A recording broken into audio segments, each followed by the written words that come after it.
Why has there been this insane delay in charging people for apartheid-era crimes? When we don't address what happened during apartheid and when there isn't a real examination of the terrible atrocities that happened, Chester, it empowers people to talk nonsense about white genocide. I'm scared I'm going to say something that you're going to use as a riff to rip me off for the rest of my life, and the internet will never forget, but... There's a word for that. It's called Banta Holomisuing. You can teach. You teach him to fish. You give him The NPA delivered 0 convictions from the state capture inquiry, in spite of costing R1 billion, which is almost as much as Kenny Koneni's clothing allowance. And after years and years of people being targeted, Chester, for doing too good a job, it turns out the one thing the ANC can deliver on is commissions. it is found that high-level ANC politicians are somehow complicit in all of this, I think will be fatal to the ANC. I've argued that it will be the end of the Ramaphosa and ANC and probably the ANC in its entirety. This terrible thing where, I fundamentally believe that our country is full of amazing people and we deserve so much better than the leadership that we have. Welcome back to another episode of Real Problem with Chester Missing, where you watch a ball of latex on the internet explain the facts. It turns out the one thing the ANC can deliver on is commissions. To explain it all, I have one of South Africa's best journalists and all-around great person. It's Karyn Maughan. President Ramaphosa has set up the Madlanga Commission in response to General Mkonazi's claims about corruption in the police force. Can you explain for the stupid kids watching today, and by stupid kids, I mean Fikile, what the commission will actually do? Is this just another waste of money? Let us know. Well, essentially what this is, I think, State Capture Commission Part 2, right? Now we have Lieutenant General Mkonazi's allegations that the political killings task team, which he says was a highly effective unit, it is very controversial in and of itself, has effectively been thwarted by the police minister to stop it from investigating what he describes as criminal infiltration of the entire justice system. So it's not just about the police, it's about the NPA. It's about judges. It's about the SSA. It's even about the Metro Police, Chester. Yo, those bastards! Yeah, you always How knew. much knickknacks must we pay? Yeah, exactly. I knew they were scoundrels. Yeah. So that chocho apparently, it could be going far deeper than just the 20 rand or whatever goes for a bribe. I don't pay bribes, guys. Of course you don't. Never. Ever in my life. Not once. I live. No yeah, KFC. and I take Ubers. Yes. Can I tell you a secret? Yes. This bastard down here once used me as a bribe. They said, hey, you're caught speeding. And then they said, well, would you like a selfie with Chester? And then they let him go. I think you should go to jail for that. That's going to be a big how does it make you feel to be, an agent of such corruption? Because I'm fine with it, to be honest. I'm fine with it. I got given ties by Malusi Gigaba once, and it's not literal ties, so I literally have Gupta ties. Oh, wow. Ties to the Guptas and Gupta and ties. Actual ties. Amazing. Amazing. I know. I'm amazed that hasn't been taken up by journalists such as you. I probably shouldn't have mentioned it. No, I know. It's out. News 24 is going to take me down. Yeah, exactly. Tomorrow, expect it. I'm toast. We should have a word for when politicians waste money like this, quite frankly, I think. They're going to Dali and Pofu the money.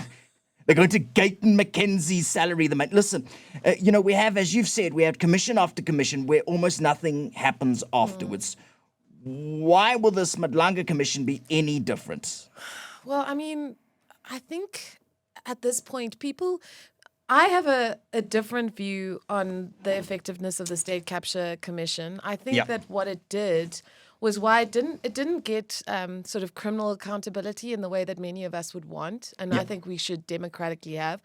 But I think it had a kind of political repercussion in that, the ANC gets exposed as an organized criminal enterprise in all but name, and it does nothing about it, and elections follow, and the electorate makes certain decisions about no longer putting that party in the majority. And I think that the stakes, Chester, are so high for it now. It knows that this years and years and years of just taking it for granted that voters are going to vote for you no matter arms deals and lack of TRC enforcement and all the other litany of life Isidimeni and, Marikana, the travesties that have occurred under this government, they know that now there's a point at which the public just goes, hell no. And so for the government to have far-reaching findings and recommendations made and for there to be no action, particularly if it is found that high-level ANC politicians are somehow complicit in all of this, I think will be fatal to the ANC. I've argued that it will be the end of the Ramaphosa and ANC and probably the ANC in its entirety. Yeah, because from where I'm sitting, this sounds like every commission is just the ANC's way of saying fuck off and footsack. And now it turns out it's our way to go fuck off and footsack. So amazing. It's this terrible thing where, I fundamentally believe that our country is full of amazing people and we deserve so much better than the leadership that we have. But what's happened with our commission is the commission culture is literally, it's like your body politic is opened up and exposed and all the cancer, all the rot, everything that is wrong is made visible to everyone. And then at the end of that, the people who have the power to go out and take that cancer out, to treat the disease, to actually remove the tumors, just go, okay, well, now we know, and let's have another task team or a national dialogue, and let's leave this body rotting here, and we have to sit with that awareness. Yeah. And it's not democratically helpful, and it's really an insult to every decent South African, of which there are many, many, many, many of us. I believe we're the majority who really want the country to work. Yes, exactly.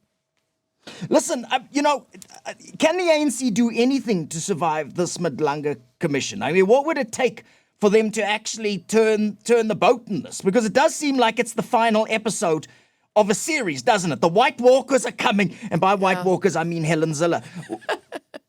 I think 100%. It's really about that issue of accountability, Chester. Like, that's what people are craving. Like, we have normalized a culture in which serious accusations and evidence are leveled and findings are made, especially in the Zondo inquiry, and the Chief Justice has actually spoken about this. You have serious evidence emerging against people. And then, as he points out, he has to swear them into office as ministers or they're getting positions in parliament. He literally complained about that the other day, yes, didn't he? and to the Sunday Times, and rightfully so. That must be bloody weird. Can you imagine? There you are. You've given 3 years of your life, 4 years of your life to investigating unbelievable hours. You've literally said you should fire this person. This person is implicated in corruption. There's undisputed evidence of them getting money from various nefarious people. And next thing, you have to swear the guy in. That must be really weird. Yeah. That must be like getting food poisoning and then having to go back to the same restaurant the next day. To keep eating at the buffet. Yeah, to keep eating. Well, literally. Exactly. It's not even a metaphor. Listen, what is the process of a commission? Like, what actually happens? Step 1, invite people. Step 2, listen. Step 3, ignore everything they said. What's Madlanga got to do now? So what's interesting with this is there's kind of a reiteration of what happened with State Capture 1, in that Ramaphosa's given very wide terms of reference to this investigation. Yep. So essentially it's like all criminal corruption, organized infiltration of the criminal justice system on every level. Yep. And it has the potential to go far beyond just the 6 months. I think everyone is kind of thinking that it's going to blow up just like Zondo did, essentially. And what can happen, they want to set up a website where people can release evidence that they say is pertinent to alleged criminal infiltration of whichever body of law enforcement, even the judiciary, and they can then investigate it. They're starting with Lieutenant General Mkhwanazi. They said they were going to meet with him, and then obviously look at stuff like the WhatsApp messages, bank reports, the things that he says this political killings task team managed to unearth, which they claim implicates people like, for instance, Police Minister Senzo Mchunu. Yeah. And then I think from that, depending on that initial Mkhwanazi investigation and then what comes from the public and what comes out of the various mechanisms that are open for ordinary people to come forward and say, this is what's happening, they're going to conduct that investigation and lead evidence and testimony. Of course, The interesting thing will be, given that, we know people like Kat Maklala are so highly implicated. I love that guy. And I mean, I wonder if someone like him is going to come from correctional services to come give evidence and I'm very interested in if some of those inquiry processes will be closed. I mean, Madlanga has made it very clear that he wants a totally open inquiry as much as possible. But, there's going to be, I think, a very interesting little push-pull with people saying, oh, well, this is an ongoing investigation. We can't jeopardize this. The public shouldn't know. And that just this intense need to really open the wound on this whole thing and expose what's really gone on. I've got a legal joke for you. It's for legal nerds only. What's the term for when you have to be behind closed doors? In camera. Exactly. Ironically, there's no camera. I'm out. It's an in-camera joke, guys. Follow this podcast for the best political legal jokes that only Karyn Maughan and 2 other Daily Maverick and, I don't know, City Press journalists will get. Karyn, listen, man. The NPA delivered 0 convictions from the state capture inquiry, in spite of costing R1 billion, which is almost as much as Kenny Koneni's clothing allowance. I'm confident your average Checkers 6060 driver could deliver prosecutions faster than the NPA. Why is the NPA so incredibly cuck? Well, this is the fascinating thing, Chester, is that over the years, there were a series of what I would argue were weaponized commissions of inquiry, which the ANC either used to try and undermine the NPA or effectively ignored to the detriment of the NPA. I don't think that there's necessarily the kind of honesty and cleaning up of the NPA under Shamila Botoi that there needed to be to try and deal with that. Does she not have the political backing to actually fire the people she needs to fire? Is that what's going on? That's the debate. I mean, certainly it took a long time for Ramaphosa, the president, to agree to suspend and conduct an inquiry into Andrew Chalke, the DPP of Joburg. But I also think that there's just a fundamental problem. Like if you've had so many years of such poor treatment of people and who are doing their jobs, you breed a paralysis culture where people are not wanting to do anything because that's the safest bet. And that's unfortunately where we are now.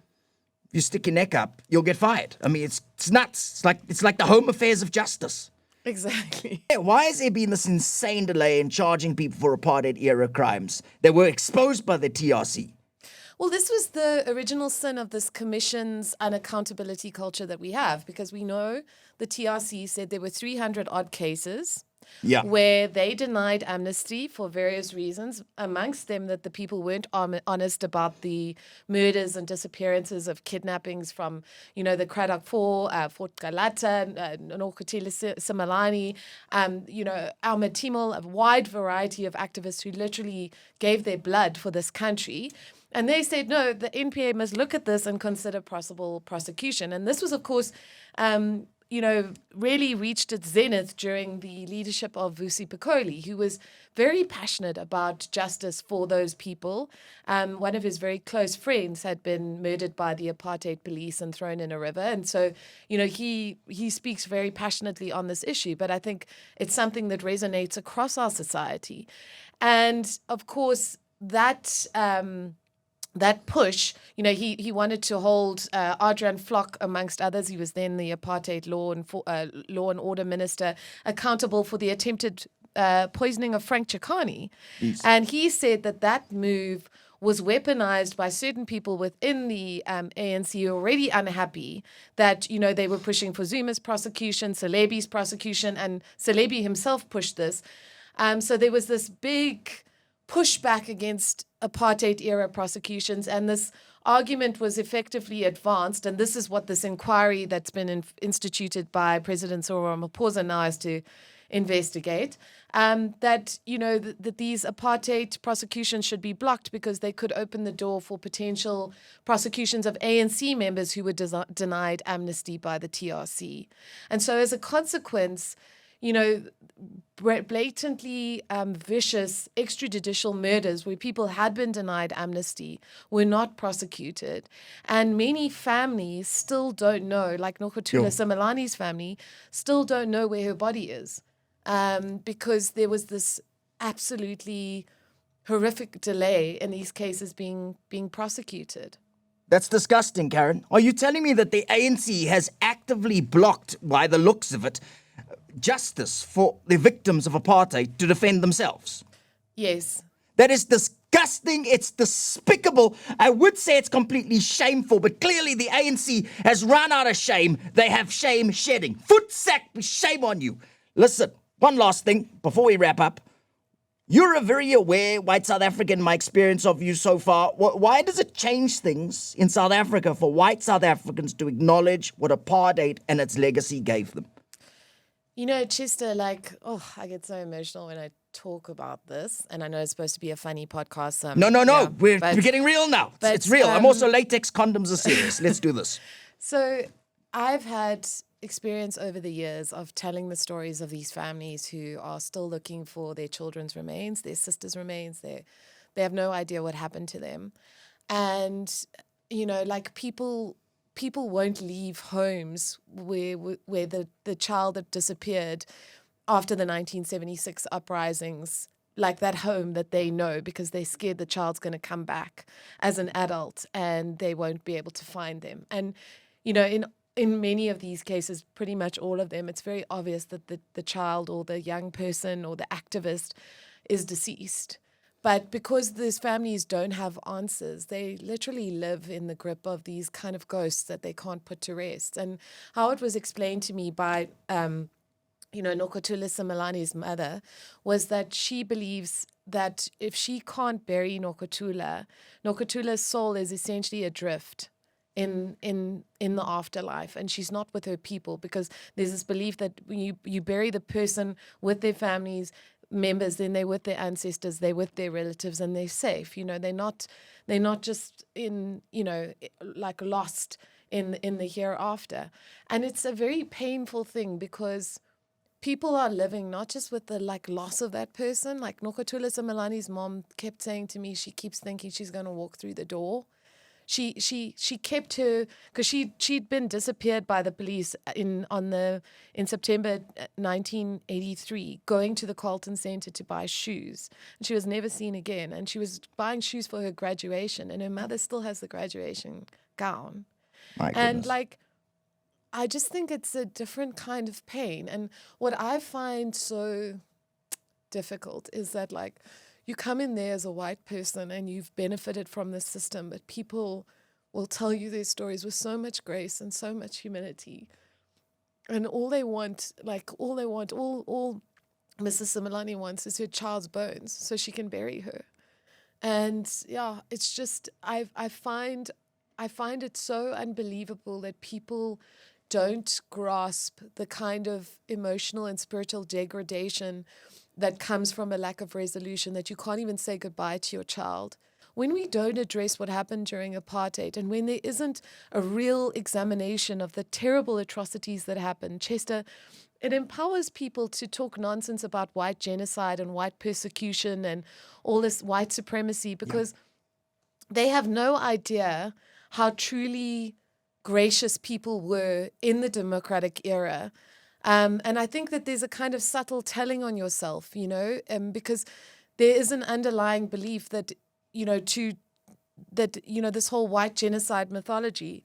I think people realize that given what had happened to Black people in this country, that kind of action could have been a result of the terrible inhumanity that was inflicted on them. But it didn't happen. And people have responded with grace and kindness, and we are an active, diverse, inclusive society that people just, they want so badly to have the shared prospect of a future where we all are empowering each other to go forward and be the kind of future that those activists died for. Because the other consequences of us not doing that is to say that these people, whether they're buried, burnt alive, thrown in ditches, hidden forever in rivers, never going to be found again, that they gave their lives and their families' future senses of peace for nothing. And none of us can ever accept that. Karyn Maughan, thank you. And my answer to the people who are in denial, who think there's a white genocide, that it's white people having a hard time in this country, who are in denial about what apartheid gave them. If you're one of those people, you're a cuck person. Look in the mirror and say, oh my God, I'm a cuck person. Thank you, Karyn. Thank you for your kindness and your honesty. We really appreciate it.